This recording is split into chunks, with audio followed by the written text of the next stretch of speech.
Hello എന്ന text times new റോമാനിൽ serious ആയിട്ടും comic സാൻസിൽ ഫണ്ണായിട്ടും ഇറ സ്റ്റൈലിൽ ഫ്യൂച്ചറിസ്റ്റിക്സ് ആയിട്ടും തോന്നുന്നത് എന്തുകൊണ്ടാണ്? That's the power of phones.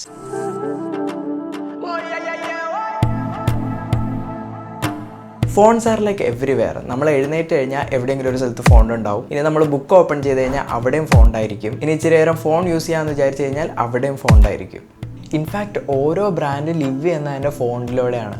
For example Coca Cola എടുക്കുക, അതിൻ്റെ ആ ഒരു ലോഗോ ഒരു ഏരിയൽ ഫോണ്ടിലായിരുന്നെങ്കിലോ, ഇനി അതല്ലെങ്കിൽ നെറ്റ്ഫ്ലിക്സ് ഒരു കോമിക് ചാനലായിരുന്നെങ്കിലോ. ബ്രാൻഡ്സ് മാത്രമല്ല, മൂവി പോസ്റ്റേഴ്സ് എടുത്തു കഴിഞ്ഞാലും ഈ സ്ട്രേഞ്ചർ തിങ്സിൻ്റെയൊക്കെ ഒരു റെട്രോ ഫോണ്ടാണ്.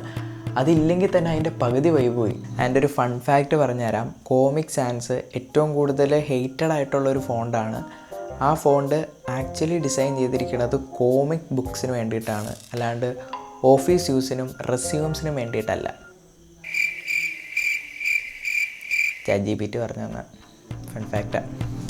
സോ നമ്മുടെ ഈ സീരീസിൻ്റെ ഇനി വരാൻ പോണ 10 ഡേയ്സിലേക്ക് ഫോൺസിൻ്റെ ബേസിക്സ്, അതിൻ്റെ terminology, pairing techniques, psychology, story telling, text effects, അങ്ങനത്തെ കാര്യങ്ങളൊക്കെ വളരെ സിമ്പിളായിട്ട് എക്സ്പ്ലെയിൻ ചെയ്യുന്നതായിരിക്കും. സോ ഫോളോ ചെയ്യാത്തവർ ഫോളോ ചെയ്യാം. അപ്പോൾ ഓക്കെ, ബൈ.